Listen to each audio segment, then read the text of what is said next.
All right, good morning, everybody. Mike Courtney here.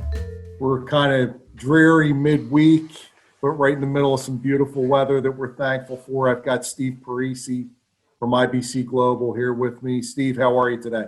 Mike, I am doing great. It's definitely dreary out today, early November, almost mid-November, but it's like 60 degrees. I went for a run early this morning in shorts and a t-shirt, and I could have just, I was drenched in sweat just a mile into it. So, I I mean, know I was just thinking I'm sitting here sweating right now. I couldn't figure out why, but yeah, I'm that's okay why. with it. Yeah, Yeah. I'm good.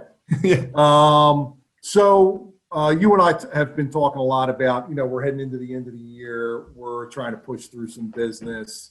Um, Looking ahead, uh, something we also talk a lot about is the growth mindset and the mentality of how do we grow? How do we grow smart? How Yeah. do we keep, I've told you before, I, I get comfortable with my business and I sometimes need to kick myself to, I got to come up with new ideas. I have to drive more business. I can't just sit here and be satisfied because with that kind of mentality, you'll find yourself slipping behind, you know? Yeah. So, kind of bare bones, what are some plans that you have for next year? Or when you sit down and put pen to paper and are sketching out some thoughts, aside from just warm bodies Yeah. in your agency, what kind of open-ended thoughts do you have for growth for 2021 and beyond? Yeah, definitely. So I mean, we've got goals to hit from a financial standpoint, professional standpoint, and also personal. We lay out. We actually do it as a company. Everyone gets the chance to do this. You've got your personal, professional, and financial goals. So we've got targets and such we want to hit. But I mean, overall, I mean, the main goal is to continue to grow as fast as possible. And I know that's a vague answer, but we're just looking at something Monday of this week, actually. Dara, our director of operations, my sister-in-law, but I always call her my sister. She was looking at how many regular employees we're at right now, and we're something like 25 to 27. We're getting up there. Whereas earlier this year, she said it was at 10 employees. And I'm like, all right, that's sweet. Now I looked at it, I thought it was at 16, but that's me where I always question her. And she's like, no, Steve, you're wrong. Those are part time or something like that. But I mean, I view it, okay, if we grew from, call it 10 to 25, say we doubled, a little bit more than doubled, that would be my goal to do the same thing. So now, if we end the year, say we hit 30, because we're bringing on a couple more and we've got about a month and a half left. So 2021, I view it as the activity has to continue to come in. So from a marketing and business relations standpoint, I dedicate a lot of focus there, and then also on putting the right systems in place so when people come in, goes to the right departments, and any customers or clients we have are handled with, call it white glove service. I know you'll use that term a lot. You've got to use that with clients today or provide that because it doesn't really exist as much as it used to. So we try and keep that integrity, call it there, from a business structure. But to answer your question, the goal is if we're at 25 to 30 employees by the end of this year, I'd want to double that, get between 50 and 60 by the end of 2021. And I know that if we've got that much manpower, quality manpower, because we're selective, we've got a process before we bring people on staff, constantly busy because we can drive enough activity to fill their time, then it'll continue to move forward and we'll hit the targets that our goal is to hit. The financial targets, right? So, Correct. any kind of thoughts for other than just kind of keeping the engine Yeah. running and cranking up the volume as far as new business? We're in a constantly changing environment Hmm. with regards to products and different players in the space and Yeah. what kind of business we're going after and what kind of client we're going after, who we're trying to get in front of. Yeah. Any kind of different marketing ideas to Yeah. find more business? Like, how do Mike Courtney and Steve Parisi ramp up their business by 40% in 2021. Yeah. This is what I struggle with Yeah. because other than picking up the phone and calling people and referrals and the tried and true things, I get a little lost. And I feel like we're in an age now with technology and reaching out, kind of nationwide is a lot easier. What else can we do? Or do you have any thoughts around that? Absolutely. So, I mean, my business coach, he always talks about taking massive action. And that's on a sales standpoint. So, as a sales agent, taking massive amounts of action in your follow up, providing top tier service. So, as far as the pipeline and people that our company's presently following up with, I mean, things are always missed or slipped through the cracks in terms of existing prospects in there just because of people being too busy. So it's okay, how do you continue to refine that, put systems in place where you can effectively follow up with people?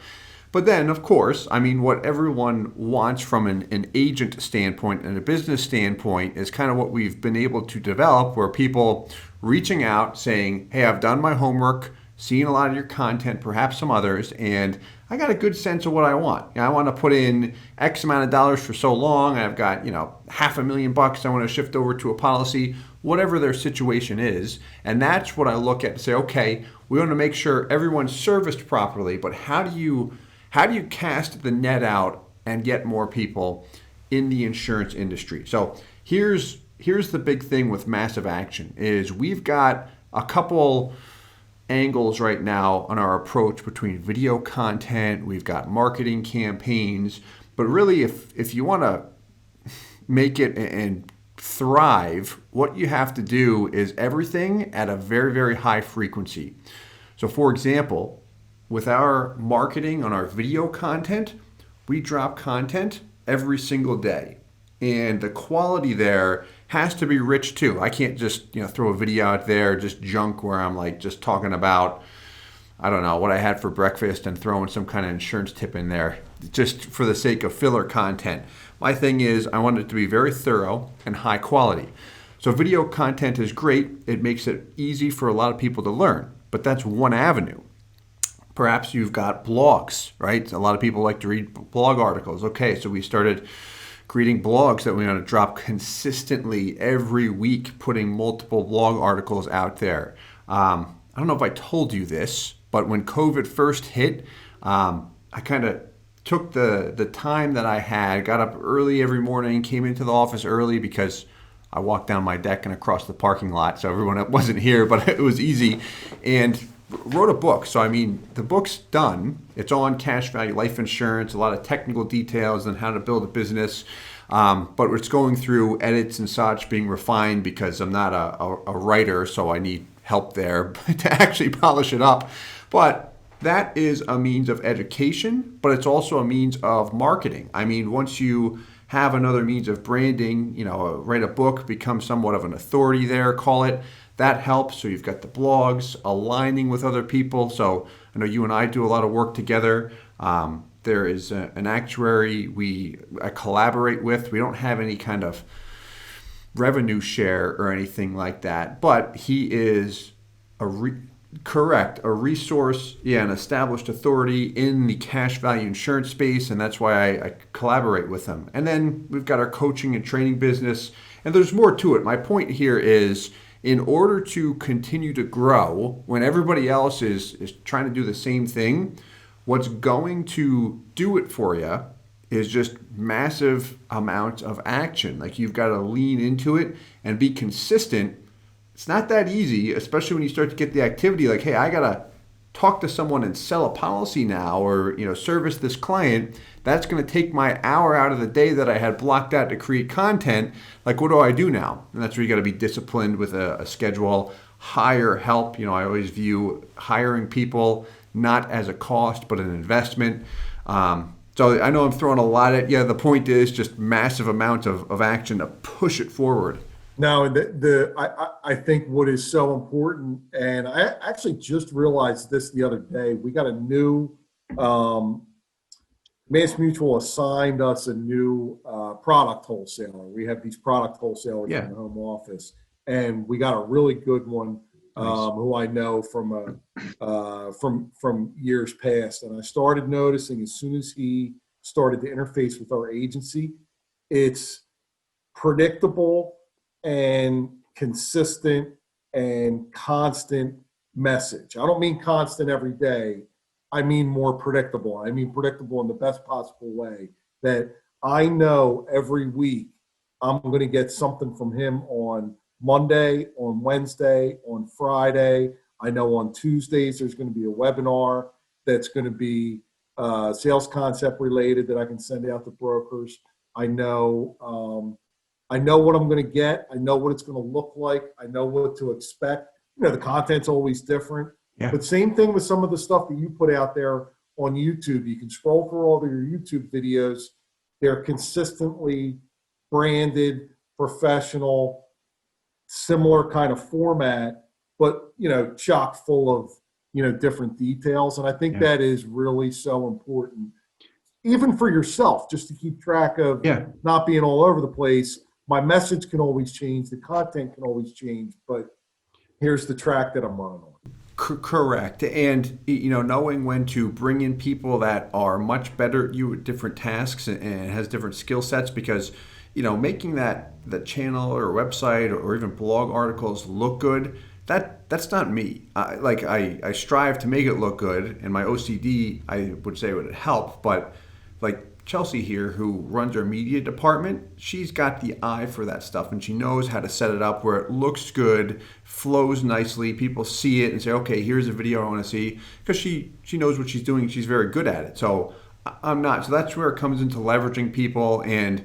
that can be hard to do, especially if, and you might know this better than anyone with the amount of brokers you deal with, and you've built your brokerage division as well.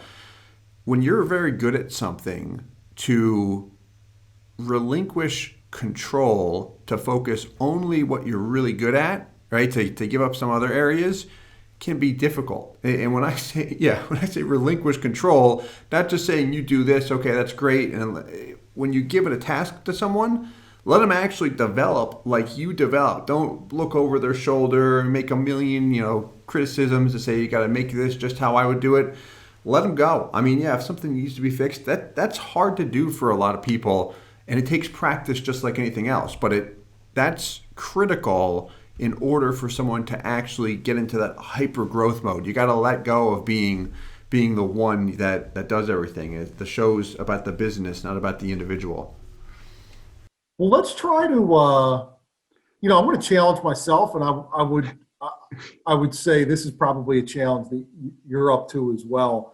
I mean, let's try to come up with a thought or an idea or a concept for how we can get your message out to a different group of people. I mean, Yeah. from a marketing perspective, what you're doing with internet marketing and Google searches and how you drive that business.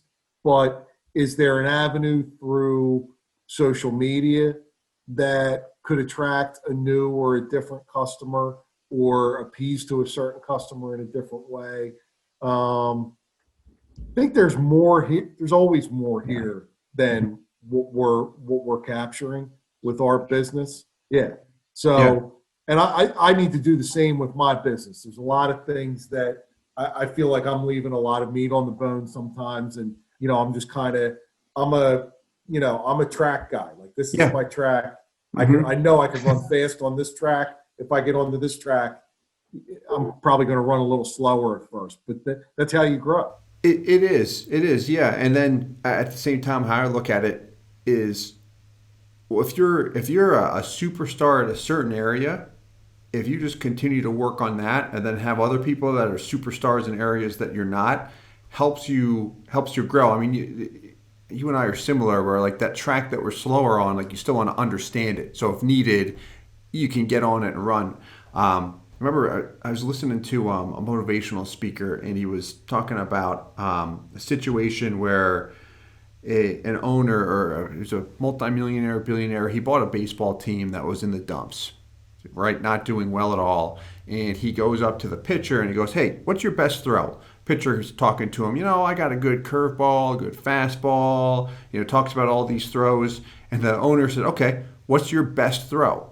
And the guy thinks, he goes, "I got a good fastball." He goes, "Okay, just work on that all year, nothing else." That year, they ended up in the World Series. Just take that one strength and focus on that. What happens is we try to do too many other things. I shouldn't say we. When I do this, typically it doesn't work and I end up behind. And it's so much harder to do than it is, like you and I are talking about it right now, but to actually say, okay, let's put someone else there and have them do it, that demonstrates the ability to do so. But when you start doing that, then all of a sudden everyone's feeding off of each other's momentum and you get into hyper growth mode. Well, sometimes too, I think some of I agree with you 100%. And I do think that, in our business, it's better to pick your spot where you can be great than pick 10 spots where you're going to be decent. Totally agree. Sometimes, though, I do think some of this stuff, because we do interface and collaborate with so many independent folks, you're working with a guy like me, but you're also working with 2 or 3 other guys like me. Yeah. And we're all kind of in our own silos, that I think it's easy to miss stuff that's right under our nose. Like, maybe I should be talking to Chelsea every once in a while about, some kind of ideas we could have on our end, or something that, might work for both of us to drive more business. Yeah. Just little things like that in the course of the day just kind of get lost in the shuffle, because we're all, these independent agencies. We're all trying to help each other. And if you write more business, specifically with Mass Mutual, certainly it benefits me, but we're not really in the trenches every day, right, helping each other grow our businesses. So I'm looking forward to this year to come. I'm hoping we get a real strong COVID vaccine. I was talking to my daughter the other day, and we were talking about all the things that are going on in the world, and she said something to the effect of, I kind of forget what normal feels like. And I do too. Like, I can't imagine what it's going to be like to just everything be back to normal, or if things are ever go out to eat, go to a restaurant or something like that. You have some more face-to-face meetings. And, get out of my house a little bit more. I'm looking forward to it. I'm with you loud and clear. Yeah, I mean, how I view it kind of with everything is whatever comes, I'm like, okay, take it as it comes and roll with it, because it is what it is, and what else are we going to do? I mean, yeah, it's definitely frustrating.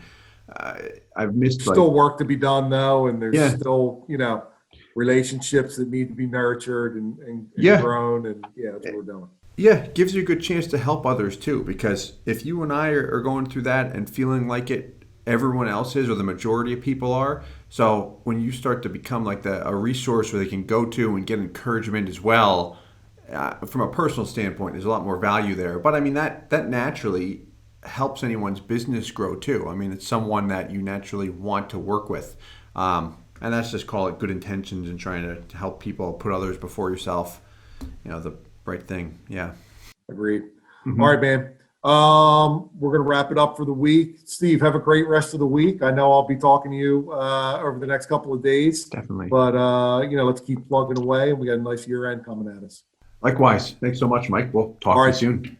Thanks, Steve. Bye.